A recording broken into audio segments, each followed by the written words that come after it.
I very much admire Mr. Elon Musk's visions and his actions, and I have been his greatest fan for the last decade or so. And for example, what he's doing with SpaceX is completely amazing, and his famous foolish and clever matrix, in which he claims that the greatest success is to be found in an area where other people think what you're doing is foolish, but when you think deep, deep, then it becomes apparent that it is actually a clever strategy.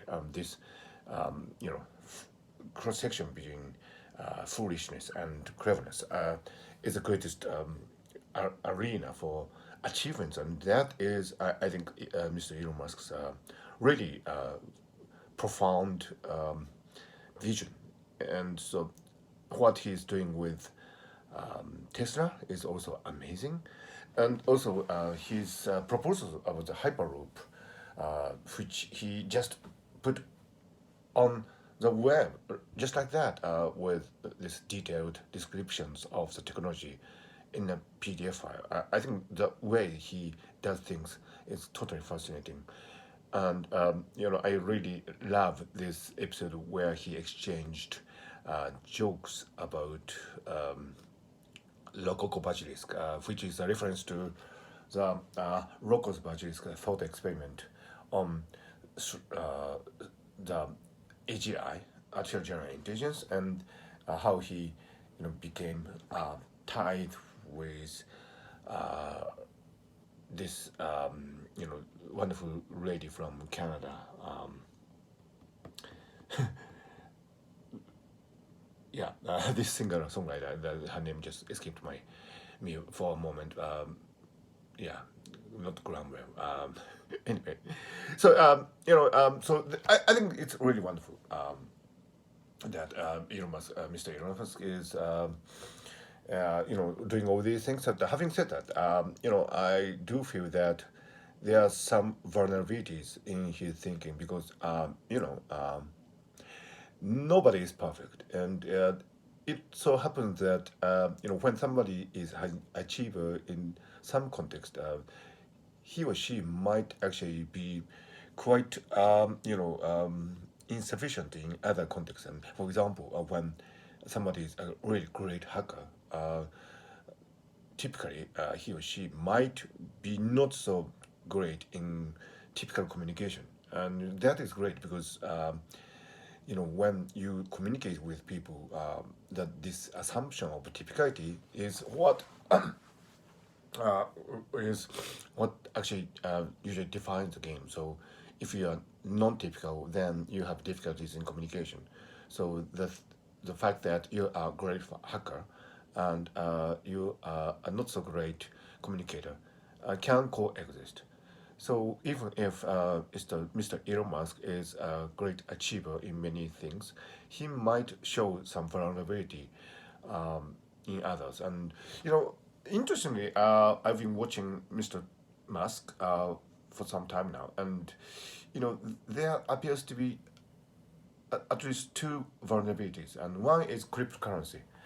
For one reason or another, of course, I have been interested in the blockchain technology, and it's great. Proof of work, smart contracts, smart property. These are wonderful, ideas. But at the same time, I do feel that currency cannot be replaced so easily. This seigniorage problem, the difference between what it costs to issue a currency and the value of the currency, uh, traditionally belongs to the nation state with all its military, economic, and social political might. And the nation states have been the issue of currencies, and it might be a good thing that third parties, private sectors, can also issue currencies, but at the same time, there are some fundamental difficulties associated with the fact that third parties and private entities can gain seigniorage without a great deal of justification for that, because you know. Oh, by the way, the lady I was trying to name is of course Grimes. Grimes. She's really great artist, and the fact that she and Elon Musk met through the internet, through this joke about Rocco's Basilisk, is one of the greatest episodes in human history in recent years, I think. But anyway, going back to cryptocurrency. So there's this seigniorage problem, and also there's this issue whether the maintenance of the blockchain with this all these proof of work calculations and so on can be justified in terms of energy consumptions and the burden on Earth's ecology. And I very much doubt that it is sustainable.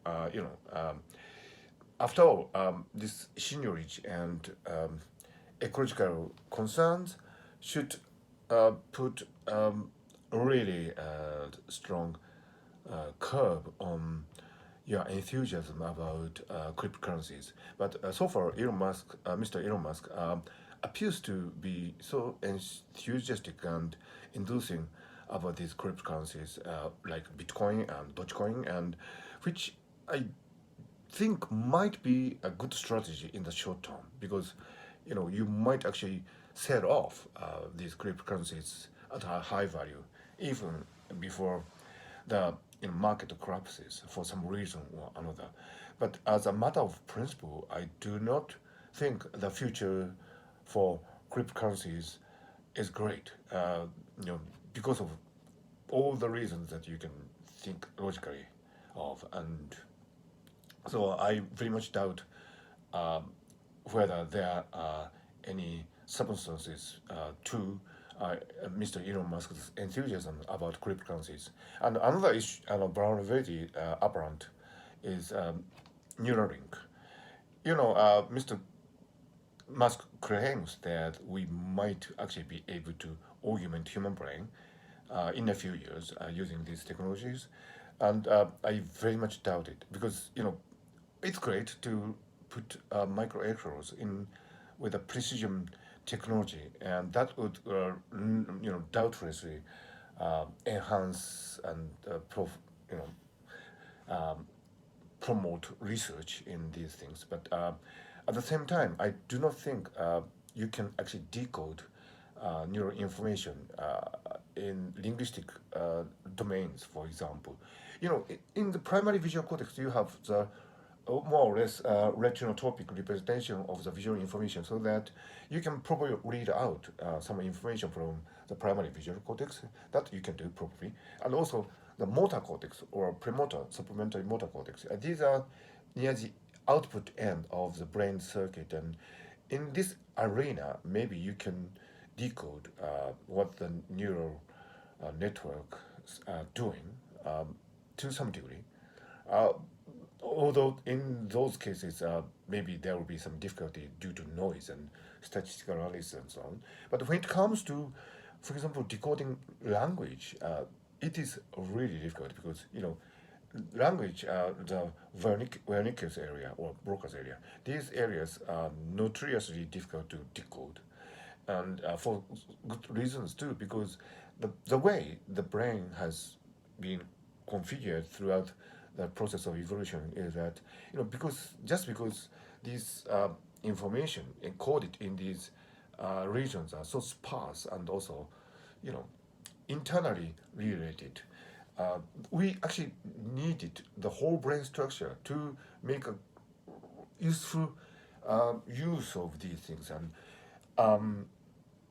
actually, we do need all these wonderfully sophisticated architecture of the brain to decode these things. So when I'm speaking these languages, my brain understands more or less what I am speaking, because of these interconnected, sophisticated networks of the brain. So we do need all these brain structure to decode the language. So we cannot simply put electrodes. Although you can try that, but you cannot simply put electrodes in your language area and decode what is being said.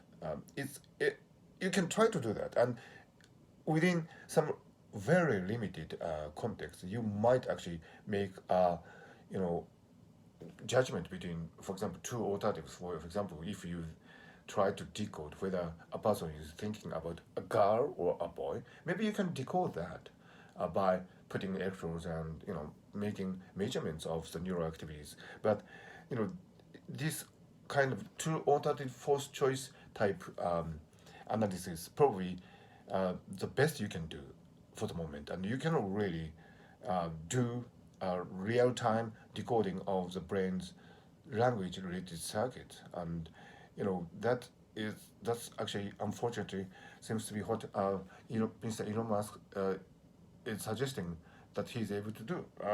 So I have a really great skepticism about the plausibility of the Neuralink approach. And although I have said that is a really great research agenda, and I don't think that Mr. Musk or his research team will be able to do what Mr. Musk is claiming that he would be able to do in a few years. And so there are at least these two vulnerabilities in Mr. Elon Musk's thinking. One is cryptocurrency, and the other is Neuralink. And so I'm just saying that what Mr. Musk is doing is still great. It's really great. It's unbelievable. He's a genius, and he's probably a great hope for humanity in general. I wish Mr. Musk all the best, but at the same time, I think we should be aware of the fact that he's not perfect, and you know, for me, at least to this speaker, it appears that there are at least two vulnerabilities in Mr. Elon Musk's thinking, and which I thought it'll be nice to bring about today.